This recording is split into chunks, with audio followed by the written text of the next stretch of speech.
Hello, my name's Neil Maiden, and I'm the lead author on this case study entitled Designing Digital Tools for Creative Thinking, a case study from Elite Sports Coaching. My fine co-authors are listed and shown here. So we're here to talk about a research prototype that we called SportsBox. We characterize it as a co-creative AI tool that integrates machine reasoning with interactive support to stimulate human creative thinking. The main purpose of SportsBox was to generate creative questions that might be presented to sports coaches to provoke them to generate creative ideas that might be used in response to an input challenge, a challenge that they've encountered in coaching either an athlete or a team of athletes. It's designed to operate in different modes, and you can see it here as a mobile app that coaches might use when they're out there metaphorically and literally in the field. The main mechanics of the tool are based on codified knowledge. The tool is designed to manipulate and reason with codified knowledge that we've taken from two sources. The first form of codified knowledge is knowledge about effective creative thinking techniques that we identified as being potentially effective and valuable in sports coaching.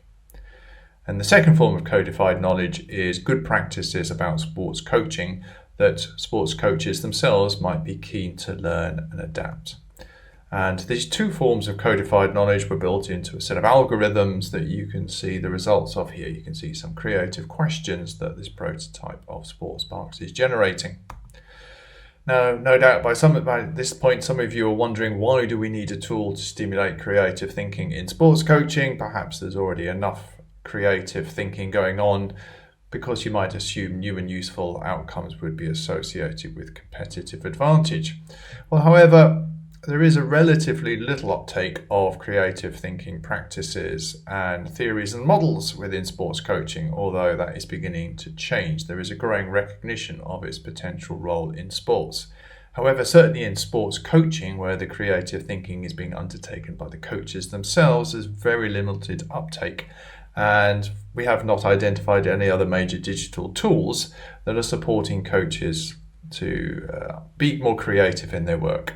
And we considered that digital tools could be a useful means of increasing this uptake. So we took that challenge on, and our first question was how. A review of existing literature of co-design work revealed that there's relatively little co-design work taking place for digital technologies with coaches. And in the field of digital creativity support tools, there are relatively few studies of the long-term uses of these tools with expert users in practice. So there wasn't a lot of practice for us to build on. Our strategy, therefore, was to use a number of digital prototypes of the SportsBox tool that could be used to engage very busy coaches over short periods in order to elicit feedback and stimulate design thinking. This co-development work lasted over 6 years, and that's the period of time that we cover in our case study publication. Our process in broad terms looked like this. We would first undertake some preliminary interviews with the sports coaches to understand what kinds of challenges they were facing and what kinds of support they were needing. We would then use the results of those interviews to select and paper prototype different creative thinking techniques that we might manage to deploy with the coaches. And we would also get feedback from them on these creative thinking techniques. And some techniques were kept, some were rejected, and some were adapted to fit within the sports coaching context. Once we were more comfortable with the creative thinking techniques that were going to be implemented in the tools, we then codified the knowledge of these techniques, primarily in a rule-based form that the machine, the SportsBox tool, could reason with. We then built on top of these reasoning capabilities some interactive capabilities. We ended up with the digital prototype that we were able to evaluate semi-regularly with sports coaches, and they then gave us feedback on those digital prototypes and the codified knowledge, and then we would continue this iterative process further. And over the 6 years of co-development, we developed 4 different versions of SportsBox, and I'll show you very briefly what they look like. The very simple first version had a strong focus only on strength and conditioning coaching, i.e. the sort of more physical aspects of it, and probably more importantly from a design point of view, the creative sparks, the ideas that were generated were presented as these sorts of instructions. Consider how, consider this, do that. By the time we get to version 2, we'd given the user more control over the directions that they could pursue, so they could sort of choose the themes and the areas and the techniques to look at. But more importantly, the creative ideation of the tool was being presented as questions. How can we? How might we? How could we? Version 3 was a much more complete version of SportsSparks. It was a responsive app that could be used on all forms of mobile devices. And more importantly, we'd extended the codified knowledge so that creative sparks, these creative questions, could be generated not just about strength and conditioning, but also about the mental, social, and well-being of the athlete. So a much broader understanding of what coaching role was. And then in version 4, which is the last version that we talk about within our case study, we'd moved to full creative process support, which included action planning. They could combine ideas that they generated into an action plan and even reflect with structured reflection guidance on how effective that action and that plan might have been with the coach or the team. In the paper, we report 8 significant lessons learned that we identified as important in understanding how to develop different digital creativity support capabilities for professional workers. They're listed here.